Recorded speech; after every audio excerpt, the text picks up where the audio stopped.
I moved to a new planet for a fresh start, but my alien maid changed everything. Jake Miller had spent 3 months on Kepler-7 and still could not believe this was his life now, because back on Earth he had been nobody special. Just another guy, working in a warehouse, moving boxes and watching his youth slip away. But then the colony program opened up, and he took the chance without thinking twice about it. And now here he was, living in a prefab dome on an alien world with 2 suns, and purple grass that swayed like ocean waves. The colony administration assigned him a contract worker to help with daily tasks since humans were still adjusting to the environment. And that was how he met her, because when she walked through his door, that first morning he forgot how to breathe for a solid 10 seconds. Her name was Zara, and she was not human at all. But somehow that made her even more beautiful, because her skin had this soft blue tint like twilight sky, and her eyes were larger than human eyes with golden irises that seemed to glow in dim light. And she stood almost 6.5 feet tall with a lean, athletic build that moved with impossible grace. "Good morning, Jake Miller," she said in perfect English, though her voice had this musical quality that made even simple words sound like poetry. "And I am here to assist you with adaptation to Kepler." 7 Jake managed to nod and tried not to stare. But it was difficult because she wore the standard colony worker uniform.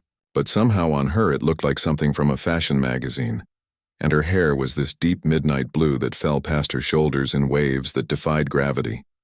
The first week was awkward, because Jake had never lived with anyone before. Let alone an alien woman who seemed to glide rather than walk, and who could reach the top shelves without even stretching, and who hummed strange, beautiful songs while she worked that made his chest feel tight. Zara prepared his meals using both human and Kepler native ingredients and taught him which local plants were safe and which would make him sick for days. And she maintained the dome systems and helped him understand the colonist network and answered his 1,000 questions with endless patience. But something shifted in the second week because Jake came home early from his assignment at the terraforming site and found Zara sitting on his couch crying, and he had never seen her cry before, and did not even know her species could cry. But there she was with luminescent tears rolling down her blue cheeks. He sat down carefully, keeping distance between them, and asked what was wrong.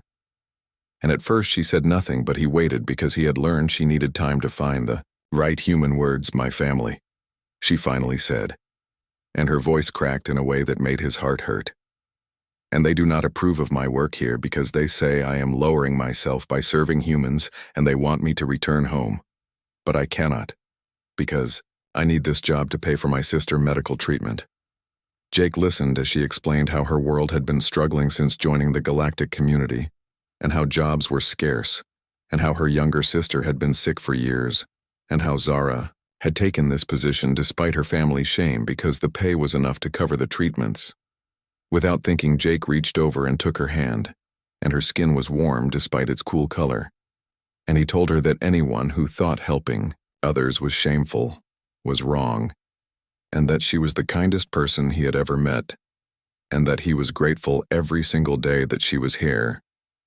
Zara looked at him with those golden eyes shining with tears, and something shifted between them in that moment because suddenly the air felt charged like before a lightning storm.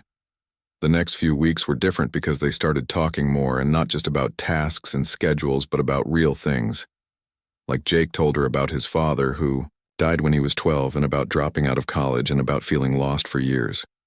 And Zara told him about growing up on a world with 3 moons, and about her dreams of becoming a healer, and about missing the singing ceremonies of her people. They started eating meals together and watching Earth movies that made Zara laugh at the strangest moments, and taking walks through the purple grasslands where she taught him the names of Kepler's 7 native creatures, and he taught her about Earth constellations even though they could not see them from here.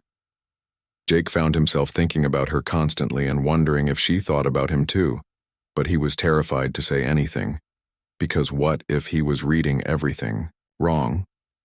And what if humans and her species did not even experience attraction the same way? And what if he ruined the only real friendship he had ever had? But then came the night of the dust storm when the colony went into emergency lockdown and the power fluctuated and Jake Dome went dark except for emergency lights, and he heard Zara's voice calling his name with an edge of fear he had never heard before. He found her in the common room standing rigid and shaking because she whispered that her species had evolved in open spaces and enclosed darkness, triggered something primal and panic in them. So Jake sat with her on the floor in the dim red emergency lighting and held her hand, and talked about anything and everything just to fill the silence, and she pressed close to him, trembling. And he wrapped his arms around her and felt her heart beat fast against his chest, and realized with sudden clarity that he loved her. When the storm passed, and the lights came back on, Zara pulled back and looked at him and said quietly that her people had a custom, where if someone stayed with you through darkness, you were bonded to them in a way that meant trust. Beyond words, Jake swallowed hard, and asked if humans could be bonded that way too, and Zara smiled, and it was like watching sunrise, and said she thought maybe they already were. The colony had rules about fraternization between humans and contract workers. But Jake did not care anymore because he submitted a request to the administration to change Zara's status from worker to resident, and used every credit he had saved to pay her contract buyout.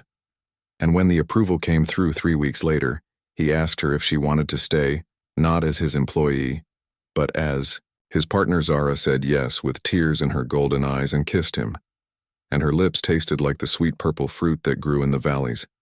And Jake realized that coming to Kepler 7 had not just been about escaping his old life, but about finding a new one he never knew he needed. They built a life together in the dome by the purple grasslands, and Zara, sister, got better with the treatments and eventually came to visit and grudgingly admitted that maybe humans were not so bad after all. And Jake learned to cook Kepler dishes, and Zara learned to love Earth music, and they danced in the light of 2 setting suns. Jake had moved to a new planet for a fresh start, and he got that. But he also got something infinitely better, because he got Zara and love that crossed the stars and a home that finally felt complete.